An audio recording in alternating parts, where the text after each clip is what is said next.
Percayalah takdir, dan semua takdir itu baik, tapi kita belum tahu rahasianya. Saya mau cerita sedikit.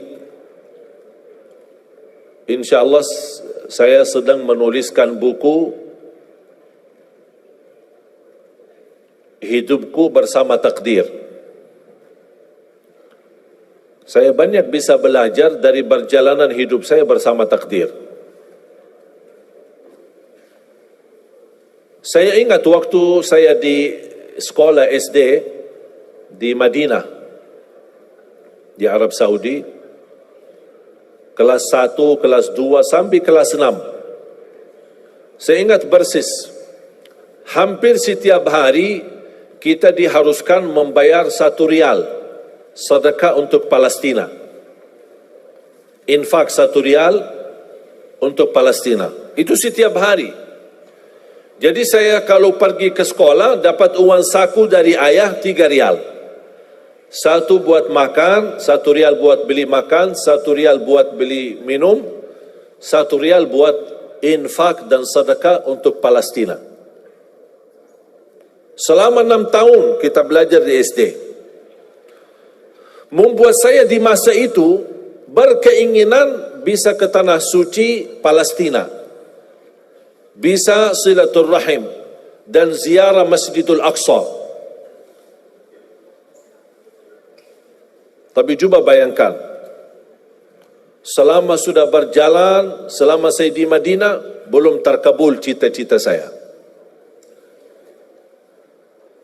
2008 saya dapat panggilan menjadi imam tarawih di Masjid Agung Sunda Kelapa di Jakarta. Saya datang, tugas saya jadi imam.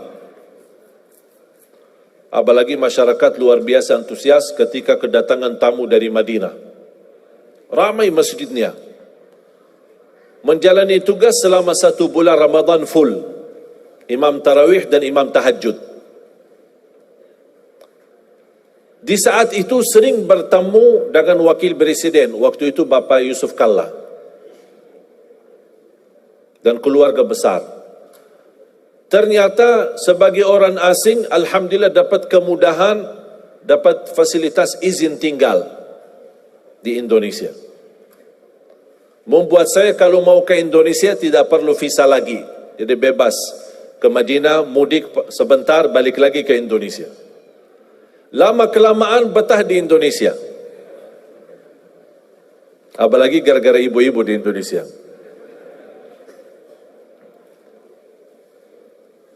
Subhanallah, tidak bisa membayangkan kalau ada orang bertanya sama saya, milih Madinah atau Indonesia, kira-kira saya jawab apa? Madinah lah.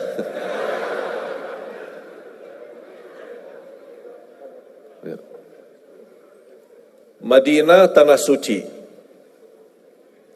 Salat di Masjid Nabawi 1000 kali lipat dibanding salat di Masjid Istiqlal. 1000 kali lipat.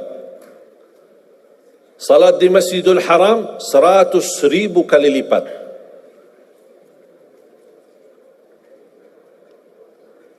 Di Madinah ada makam Nabi Muhammad sallallahu alaihi wasallam. Ada Masjid Quba. Kalau kita bicara barakah, ya Madinah lebih barakah. Aman, Madinah lebih aman. Suci, Madinah lebih suci. Banyak orang Indonesia berkata, oh aku bingung ya, kita aja mau ke Madinah, kok inti yang datang ke Indonesia? Tapi ternyata saya belum bisa tahu, kecuali baru beberapa bulan lalu, ternyata takdir itu benar-benar baik dari Allah Subhanahu wa taala. Tinggal di Indonesia 2008, 2009, 2010, saya masih ingat pertama kali belum bisa bahasa Indonesia. Bisa enggak terbayang? Dah bisa bahasa Indonesia. Mulai 2009 diajarin sama teman hafal 4 kata. Dah usah yang lain-lain, sudah pusing. Bahasa Indonesia mudah. Dan 4 kata ini sering dipakai oleh orang Indonesia. Apa kabar? Bagus. Mau kemana? Aku cinta kepadamu. Itu aja. Tak usah pusing-pusing. Bahasa Indonesia mudah. Dengan tulus hati saya setiap bertemu orang, itu aja yang saya sampaikan. Assalamualaikum, apa kabar? Bagus. Mau kemana? Aku cinta kepadamu. Orang bingung ini. Subhanallah, sedikit-sedikit belajar. 2010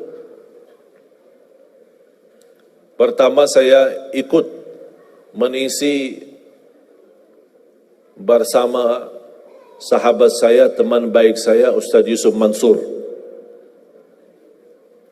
di acara nikmatnya sedekah. Karena beliau memang dikenal Ustaz sedekah. Kalau beliau bicara sedekah, pasti semua isi dompet kita keluar, habis. Hebatnya itu kelebihan Ustaz Yusuf Mansur. Saya diajak sama beliau untuk mengisi pertama kali acara saya di TV TPI almarhum. Sudah ada lagi TPI ya? Sudah almarhum. Inna lillahi wa inna ilaihi raji'un. Jadi dari situlah sudah mulai didorong sama Ustaz harus berani bahasa Indonesia. Karena dulu ketika saya pertama dakwah, yang bantu translate Ustaz Yusuf sendiri. Tapi beliau yang mendorong saya harus bisa bahasa Indonesia. Nanti insyaAllah nak damping antum, mendampingi saya sambil sedikit, walaupun kata-kata ibu-ibu dulu bahasanya bagus dan lucu. Karena masih banyak yang belum lancar. Sambil gitu sudah mulai sedikit lancar, malah ditinggal sama Ustaz Yusuf Mansur. Tinggal saya isi sendiri. Antum sudah sendiri-sendiri aja. Subhanallah, 2011 saya dapat dipanggil untuk menghadiri acara buka puasa bersama Bapak Presiden. Waktu itu Bapak SBY. Saya diundang untuk menghadiri acara. Saya duduk di satu meja sama dubes Saudi, ada dubes Yaman, ada dubes Palestina, Mesir. Tidak jauh dengan meja Bapak Presiden, Wakil Presiden, Ketua DPR, MPR, semua hadir. Subhanallah, tiba-tiba penceramah yang ditugaskan acara kultum sebelum maghrib. Biasakan di Indonesia ada budaya sebelum buka puasa kan ada kultum lah, dipanggil ustaz atau siapa. Penceramah tidak datang karena macet, maklum Jakarta macet ya. Ternyata Allah punya rencana. Didatangi protokol, Pak maaf penceramah kita tidak datang. Ditunjuk bahasa yang isi. Saya kaget, apa yang mau saya isi? Depan presiden lagi. Akhirnya saya beranikan diri berbicara, sedangkan protokol sudah menyampaikan, mohon Pak jangan lama ya, maksimal 10 menit. Ya biasa protokol. Ternyata mereka salah hitung waktu. Saya habis 10 menit, saya turun, selesai tugas, duduk lagi di meja. Ternyata masih mau maghrib 40 menit lagi. Mereka salah hitung. Bingung gak apa mau isi lagi. Didatangin Ustaz, salah satu imam Masjid Istiqlal, untuk baca salawat lah, Asmaul Husna.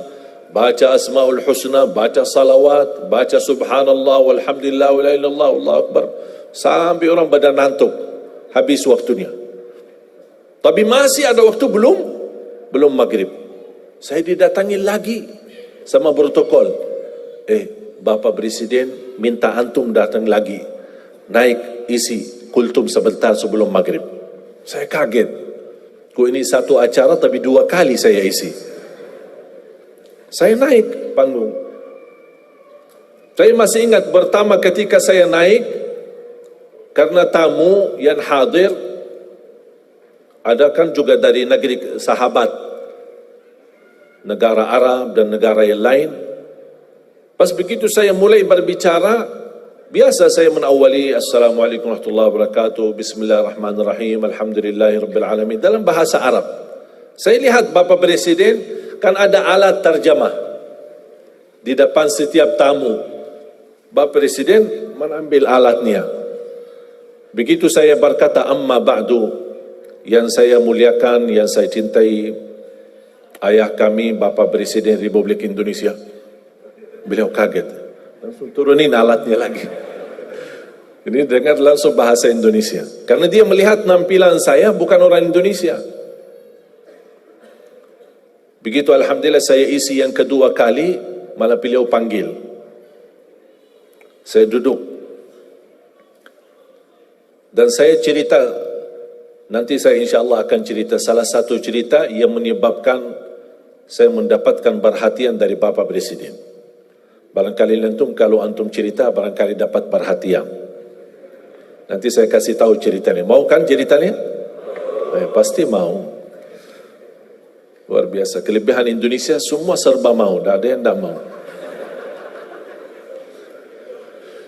Jadi saya duduk di samping Presiden buka puasa sambil berbicara ngobrol. Dan subhanallah saya mendapatkan kejutan yang luar biasa. Langsung beliau berkata, mau enggak warga negara Indonesia? Saya jujur saja kaget. Karena sebelumnya, sebelum kejadian ini, ada yang menawarkan membantu untuk proses warga negara Indonesia, tapi minta 150 juta.